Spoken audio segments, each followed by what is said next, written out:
আসসালামু আলাইকুম। প্রিয় দর্শক, যে ঘটনার জন্য অথবা যে আলোচনার জন্য, বৈঠকের জন্য, যেভাবেই বলেন না কেন, আমরা সবাই অপেক্ষা করছিলাম, আপনারা অপেক্ষা করছিলেন, সেটা হয়েছে। লন্ডনের সময় 9টা, আমাদের সময় দুপুর 2টা। এই সময়ে ডক্টর ইউনূস এবং তারেক রহমানের মধ্যে যে বৈঠকটা হওয়ার কথা ছিল সেটা ঠিক মতো শুরু হয়েছে এবং ঠিক 1.5 ঘন্টা পরে এই বৈঠকটা শেষ হয়েছে। 1.5 ঘন্টা লম্বা একটা বৈঠক এবং 1 to 1, মানে ডক্টর ইউনূস এবং তারেক রহমান তাদের দুজনের মধ্যে বৈঠক হয়েছে। তার আগে অবশ্য দুপক্ষের মধ্যে কিছু আলোচনা হয়েছে, বাট সেটা ইনসিগনিফিকেন্ট আমার কাছে। এই দুই নেতার কি আলাপ হলো সেটাই এই মুহূর্তে সবচেয়ে গুরুত্বপূর্ণ। এই বৈঠকটা নিয়ে আলোচনা হচ্ছিল এই কারণে যে এই মুহূর্তে যদি আমি সামনে নির্বাচনকে ধরি, তাহলে নির্বাচনে এই দুই পক্ষের মধ্যে একটা দ্বিমত ছিল। ডক্টর ইউনূস আগেই বলেছিলেন উনি নির্বাচন দিতে চান এপ্রিল মাসে আগামী বছরের, আর তারেক রহমান চাচ্ছিলেন এবছরেরই ডিসেম্বরের মধ্যে নির্বাচন দেওয়ার কথা বলেছিলেন। কাজে এই বিরোধটা দূর করা দরকার ছিল। আমি নিজেও এটা নিয়ে এর আগে একাধিক কন্টেন্ট করেছি এবং আমার যে প্রস্তাবটা ছিল সেটা হলো যে এটা নিয়ে যদি বিরোধ আরও সামনের দিকে চলতে থাকে সেটা ভালো কোনো ফল আনবে না। কাজে একটা সমঝোতামূলক ব্যবস্থা হওয়া উচিত এবং আমি ইঙ্গিতে এরকমই বলেছিলাম যে মাঝামাঝি একটা জায়গায় আসলে ভালো হয় দুই পক্ষের জন্যই, মানে বিএনপির জন্য এবং ডক্টর ইউনূসের জন্য। কারণ বিরোধটা আমাদের জাতির জন্য কোনো ভালো ফল বয়ে আনবে না। আর ব্যক্তিগতভাবে আমি আগের থেকেই বলেছিলাম যে আমি ডিসেম্বরের আগেই নির্বাচন করার পক্ষে। অক্টোবর হলে সবচেয়ে ভালো হয়, আর তা হলে বড় যে ডিসেম্বর। এটা আমি পার্সোনালি বলেছিলাম। কী কারণে বলেছিলাম, কী কারণে এই সময়টা আমি নির্ধারণ করেছিলাম সেটা আমি ব্যাখ্যা করেছিলাম। যাই হোক, সেটা অন্য ব্যাপার। ডক্টর ইউনূস কেন এপ্রিলেই নির্বাচন করতে চান এ বিষয়ে কোনো ব্যাখ্যা উনি কখনোই দেন নাই। এবার কি হলো, এই বৈঠকটা নাকি খুব, যতটুকু আমি দেখলাম, একটা যৌথ ব্রিফিং হয়েছে এবং সেই ব্রিফিংয়েও 2-3টা পয়েন্ট মাত্র তুলে ধরা হয়েছে এবং সেই ব্রিফিংয়েও এই কথাটাই বলা হয়েছে এবং সে বরং আমি ব্রিফিংটা আপনাদের এই যৌথ ব্রিফিংটা পড়েই শোনাই কিছু কিছু জায়গায়। সেখানে কি কি বলা হয়েছে, কি কি বলা হয়নি সেগুলো আমি বলি। ওইখানে তারেক রহমান প্রধান উপদেষ্টার কাছে বলেছেন যে উনি প্রস্তাব দিয়েছেন যে আগামী বছরে রমজানের আগে নির্বাচনের আয়োজন করার জন্য এবং উনি এটাও বলেছেন দলের চেয়ারপারসন বেগম খালেদা জিয়াও মনে করেন যে ওই সময় নির্বাচন হলে ভালো হয়, মানে রমজানের আগে। রমজান শুরু হবে আগামী বছরের ফেব্রুয়ারির 19-20 তারিখ, এরকম সময় আর কি, তার আগে নির্বাচন হতে হবে, এরকম কথা উনি বলেছেন। জবাবে প্রধান উপদেষ্টা কী বলেছেন এই কথাগুলি একটু মন দিয়ে আপনারা শুনুন। তিনি বলেছেন, আমি হুবহু পড়ে শোনাচ্ছি, তিনি বলেছেন তিনি আগামী বছরের এপ্রিলের প্রথমার্ধের মধ্যে নির্বাচন অনুষ্ঠানের ঘোষণা দিয়েছেন।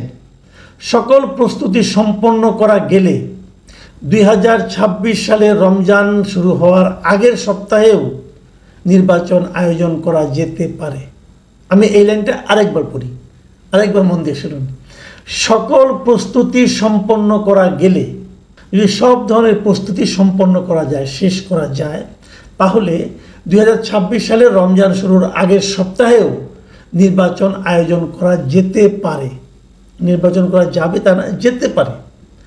তারপরে উনি বলেছেন সেক্ষেত্রে সেই সময়ের মধ্যে সংস্কার ও বিচারের বিষয়ে পর্যাপ্ত অগ্রগতি অর্জন করা প্রয়োজন হবে। অনেকগুলি কিন্তু শব্দের মারপ্যাচ আছে, আমি আবারও বলি। কি করতে হবে, সেই সময়ের মধ্যে, মানে ওই নির্বাচনের আগের মধ্যে সংস্কার ও বিচারের বিষয়ে পর্যাপ্ত অগ্রগতি অর্জন করা প্রয়োজন হবে। মানে সংস্কারের বিষয়েও পর্যাপ্ত অগ্রগতি করতে হবে এবং বিচারের বিষয়েও পর্যাপ্ত অগ্রগতি অর্জন করতে হবে। আচ্ছা, বিচারটা কার উপর নির্ভর করছে? বিচারটা কে করছে? বিচারটা করছে একটা আদালত। তো আদালতের বিচার প্রক্রিয়ায় সময়সীমা নির্ধারণ করে দেওয়া কি যায়? যখন একটা বিচার শুরু হয় তখন সবচেয়ে প্রথম দেখার বিষয়টা কি? সবচেয়ে প্রথম দেখার বিষয়টা হলো সুবিচার। আদালতের প্রথম দেখার বিষয় হলো উনি সুবিচার করছেন কিনা। এখানে দুই পক্ষের আইনজীবী থাকেন, এখানে এই মামলাগুলিতে পাবলিক প্রসিকিউটররা থাকবেন, আর বিচারটা কার বিচার হবে? একজন ব্যক্তির বিচার, নাকি এক গ্রুপ অফ পিপুলের বিচার, নাকি একটা গোষ্ঠীর বিচার, নাকি একটা দলের বিচার?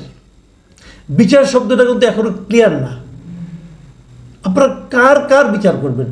তো সবগুলো বিচার আপনি 6 মাসের মধ্যে করে ফেলবেন, মানে পর্যাপ্ত অগ্রগতি সম্পন্ন করবেন আপনি?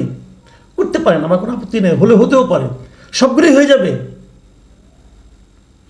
সেক্ষেত্রে কি সুবিচার নিয়ে প্রশ্ন উঠতে পারে না? এই বিষয়গুলো কিন্তু অনেকগুলো শর্ত, অনেকগুলো পয়েন্ট কিন্তু এখানে আলোচনার জন্য থেকে যাবে ভাই। এটা কিন্তু খুব ক্লিয়ার অ্যান্ড সিম্পল না। এখন যদি অগ্রগতি সম্পন্ন না হয়, অর্জন না হয়, তাহলে কি তাহলে নির্বাচন ডিসেম্বরে আপনার ফেব্রুয়ারিতে হবে না, রমজানের আগে হবে না? এই বিষয়গুলো আসলে ক্লিয়ার না, আমার কাছে অস্পষ্ট মনে হয়েছে। তো সমস্যা নেই কেন? আমার কাছে যেটা অস্পষ্ট মনে হচ্ছে সেটাকে বিএনপি আবার ক্লিয়ার মনে করছে। কারণ বিএনপির তারপরে যে যৌথ একটা সাংবাদিক সম্মেলন হয়েছিল, সংবাদ সম্মেলন হয়েছিল, সেই সংবাদ সম্মেলনে আমি দেখলাম যে বিএনপির পক্ষে আমির খসরু মাহমুদ চৌধুরী সাহেব উপস্থিত ছিলেন, এবং উপস্থিত ছিলেন প্রধান উপদেষ্টার প্রেস সেক্রেটারি যিনি শফিকুল আলম, উনি উপস্থিত ছিলেন। আর উপস্থিত ছিলেন দেশের নিরাপত্তা উপদেষ্টা মিস্টার খলিলুর রহমান। আমি না একটা জিনিস ক্লিয়ার না, বুঝতে পারলাম না, সেটা হলো এই আলোচনায়, এই বৈঠকে নিরাপত্তা উপদেষ্টার কাজটা কি? বিদেশের মাটিতে যখন আমি অন্য দেশের কথা যদি ভাবি, এ ধরনের যখন কোনো আলোচনা হয়, নিজ দেশে দুইজন রাজনৈতিক দলের মধ্যে যে আলোচনা হয়, সেখানে নিরাপত্তা উপদেষ্টার কাজটা কি? উনি কি খুব বড় কোনো পলিটিক্যাল ফিগার? আমাদের দেশের রাজনৈতিক অঙ্গনে ওনার কি ব্যাপক গ্রহণযোগ্যতা? Why security adviser? এই কথাটাকে আপনারা খেয়াল করেছেন? আমি একটা জিনিস লক্ষ্য করবেন, আপনারা এই কাজটা কিন্তু আসলে প্রেস সেক্রেটারি করতে পারতেন, অথবা একজন সিনিয়র কোনো একজন উপদেষ্টাকে রাখতে পারতেন এখানে, যারা এই আন্দোলনের সঙ্গে ছিলেন, এরকম কাউকে রাখতে পারতেন, আসিফ নজরুল সাহেবকে রাখতে পারতেন, কোনো সমস্যা ছিল না। তার নিরাপত্তা উপদেষ্টা কেন? একটা অদ্ভুত সফর ছিল ডক্টর ইউনূসের। ইংল্যান্ডে গিয়েছেন, কি করেছেন, নিজে একটা ব্যক্তিগত পুরস্কার নিয়েছেন, কিন্তু সেখানে আবার দ্বিপাক্ষিক নাকি মিটিং হবে বলেছেন। ব্রিটেনের প্রধানমন্ত্রী ওনাকে দেখা দেননি, আমাদের পররাষ্ট্র মন্ত্রণালয়ের কেউ ওনার সঙ্গে ছিলেন না, নিরাপত্তা উপদেষ্টা ছিলেন কেন?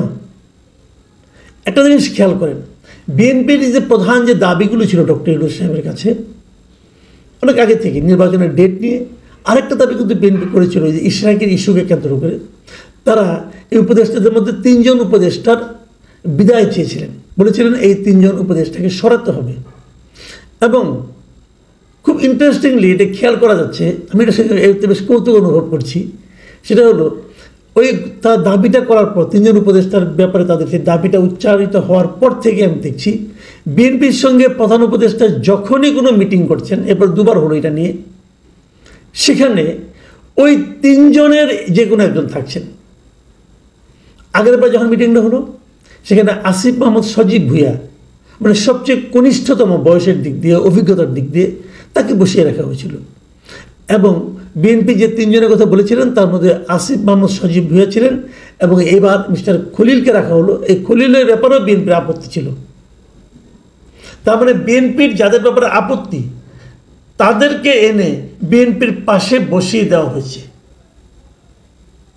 তারপরেও আমি দেখলাম আমির খসরু মাহমুদকে জিজ্ঞাসা করা হলো, একজন সাংবাদিক প্রশ্ন করলো, আপনারা কি সন্তুষ্ট?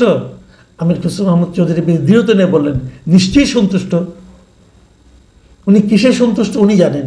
উনি কি খলিলের পাশে বসতে পেরে সন্তুষ্ট, নাকি উনি এই প্রস্তাবের কারণে সন্তুষ্ট, কি আমি জানি না আসলে বিষয়টা কি। তো এখন হয়তো অনেকে প্রশ্ন করবেন, তাহলে শেষ পর্যন্ত আমরা কি পেলাম?